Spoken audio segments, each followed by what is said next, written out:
이번 영상에서는 발 상태를 보고 간 질환을 진단하는 방법 9가지 증상에 대해 이야기하겠습니다. 물론 여기서는 간 질환을 진단하는 것이 아니며 의사에게 가서 검사를 받아야 합니다. 하지만 이것은 여러분이 간에 잠재적인 문제가 있을 수 있다는 좋은 신호를 줄 수 있습니다. 그럼 이제 시작해 보겠습니다. 1. 반저. 다리 아래쪽에 생기는 크고 붉은색과 갈색의 조금 반짝임도 있을 수 있는 점입니다.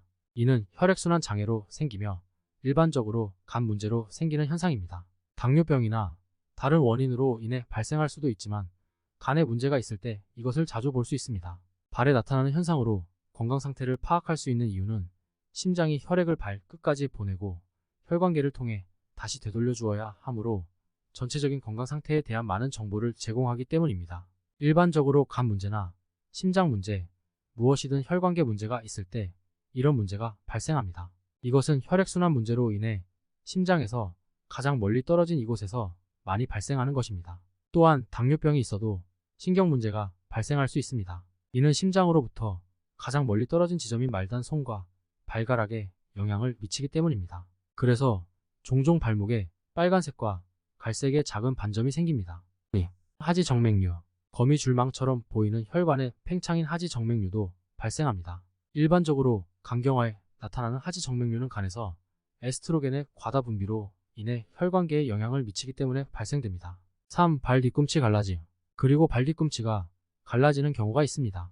이는 일반적으로 비타민 B3 결핍 또는 오메가3 지방산 결핍으로 인한 현상입니다. 간의 기능 중 하나는 담즙을 생성하여 이러한 지방산 오메가3 지방산뿐만이 아니라 피부와 관련된 비타민 A, 비타민이 같은 의의 흡수를 돕는 것입니다. 하지만 비타민 B3도 피부에 영향을 미칩니다. 특히 단백질과 관련된 효소 작용을 위한 보조인자로 작용하기 때문입니다. 그래서 B3 결핍은 피부 문제가 많이 발생합니다. 4. 발바닥 가려움증. 특히 발바닥에 가려움증이 있을 수 있습니다. 간이 막혀서 담즙이 막히고 히스타민의 축적, 충혈된 간 때문일 수 있습니다. 5. 발바닥 통증 염증. 또한 발바닥에 통증이나 염증이 있을 수 있습니다. 많은 경우 사람들은 이를 촉저근막염이라고 인식하지만 실제로는 간 문제 때문입니다. 6. 발바닥에 열. 그리고 발에 열이 납니다. 이것은 나빠진 간의 증상입니다. 7. 발에서 악취. 그리고 발에서 악취가 납니다. 간이 제대로 해독하지 못하기 때문에 피부를 통해 배출되기 때문입니다.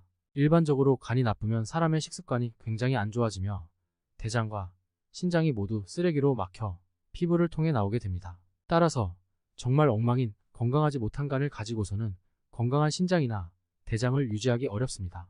하나가 나쁘면 일반적으로 모든 장기에 영향을 받게 되어 건강하지 않습니다. 8. 발 부종.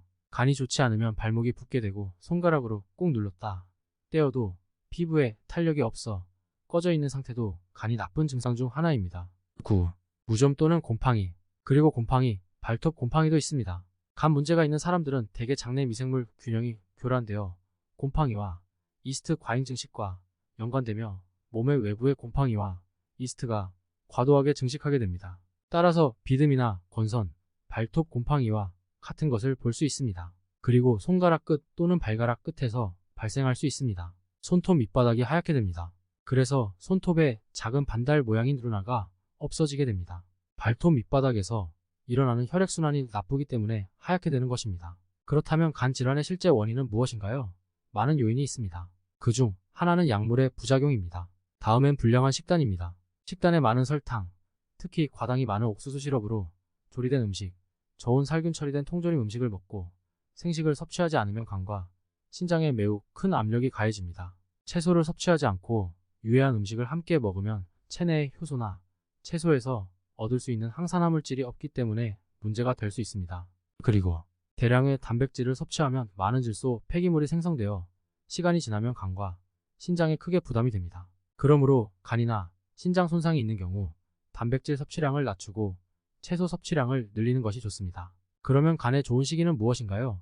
다음 글에서 준비하겠습니다. 건강한 케토제닉 식이와 간헐적 단식의 조합도 준비하겠습니다. 도움이 되셨다면 좋아요와 구독을 눌러주시기 바랍니다. 시청해주셔서 감사합니다.